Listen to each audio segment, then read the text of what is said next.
योगी सरकार में मंत्री धर्मवीर प्रजापति जी हैं हमारे साथ मौजूद। आज बात करेंगे। सर बहुत बहुत स्वागत है हमारे चैनल में। धन्यवाद आपका। सर आप लोग देश भर में नारा दे रहे हैं 400 पार, लेकिन विपक्ष इंडिया गठबंधन में राहुल गांधी 150 दे रहे हैं, 143 जो है अखिलेश जी दे रहे हैं। तो कैसे जो ये दे रहे हैं 143 150 वो दे रहे हैं और कह रहे हैं 400 से हार होगी, तो कैसे इसको देखते हैं आप? जब विधानसभा का 2022 में चुनाव हो रहा था, वही अखिलेश जी समाजवादी पार्टी के राष्ट्रीय अध्यक्ष 400 समाजवादी पार्टी को दे रहे थे। वो स्थिति सबने देखी है और धरातल पे सच्चाई ये है कि समाजवादी पार्टी धरातल पे नहीं जाती। चुनाव से कुछ दिन पहले ही तैयारी करते हैं चुनाव की और लखनऊ में ट्वीट करते रहते हैं। धरातल की सच्चाई मैं कह सकता हूँ कि उनको नहीं। हमारी भारतीय जनता पार्टी का संगठन बूथ स्तर का इतना मजबूत है, हमारा सेक्टर मजबूत, हमारा बूथ मजबूत, हमारे मंडल की इकाई मजबूत, हमारा पन्ना प्रमुख मजबूत। अगर हम ऐसे ही नहीं कह रहे हवाई 400 वाली बात, हमारी धरातल पे संगठन बहुत मजबूत है, उसके आधार पे हम कह रहे हैं और संगठन हमारा पूरा समर्पित भाव से काम कर रहा है। अमित शाह जी कह रहे हैं कि चौथे चरण में लगभग 270 सीटें जो हैं अभी तक भाजपा को मिल गया है। उनका दावा है, बड़ा दावा है।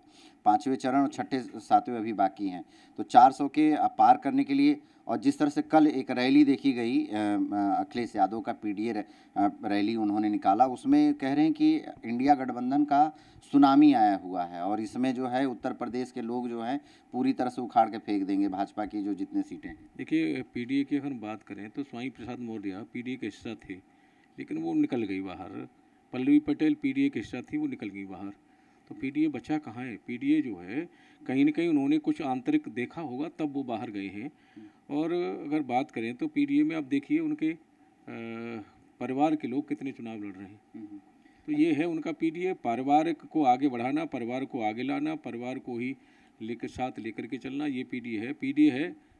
हमारी भारतीय जनता पार्टी में स्वयं ओबीसी से आता हूँ और पार्टी ने मुझे चुनाव नहीं लड़ाया, एमएलसी बनाया, पिछली सरकार मंत्री बनाया, इस सरकार मंत्री बनाया।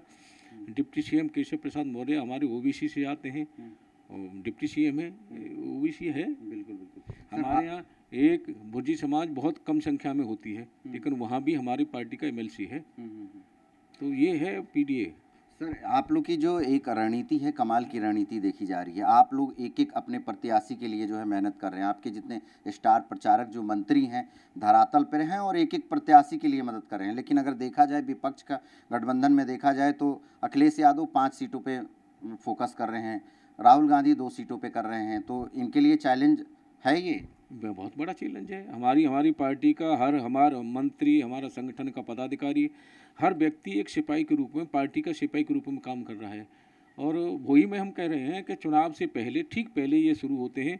और हमारी पार्टी 5 राज्यों के जब चुनाव हुए थे, चुनाव के संपन्न होने के बाद तुरंत हमारी पार्टी लोकसभा की तैयारी में लग गई थी।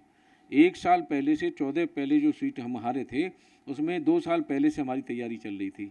उस तैयारी और हमारी पार्टी के परिश्रम को नहीं देखते और जब परिणाम आता है तब फिर ईवीएम पे दोष लगाते हैं। बिल्कुल। तो हमारे साथ मंत्री जी थे धर्मवीर प्रजापति, जो कि साफ तौर से कह रहे हैं कि इस समय जो भारतीय जनता पार्टी की जो रणनीति है वो काफ़ी आगे चल रही है और 400 के पार के जो नारे हैं कहीं ना कहीं उस पर काम करते हुए सभी लोग दिखाई दे रहे हैं। लखनऊ से कैमरा पर्सन सौरभ के साथ राजन सिंह, जेएमडी न्यूज़ के लिए।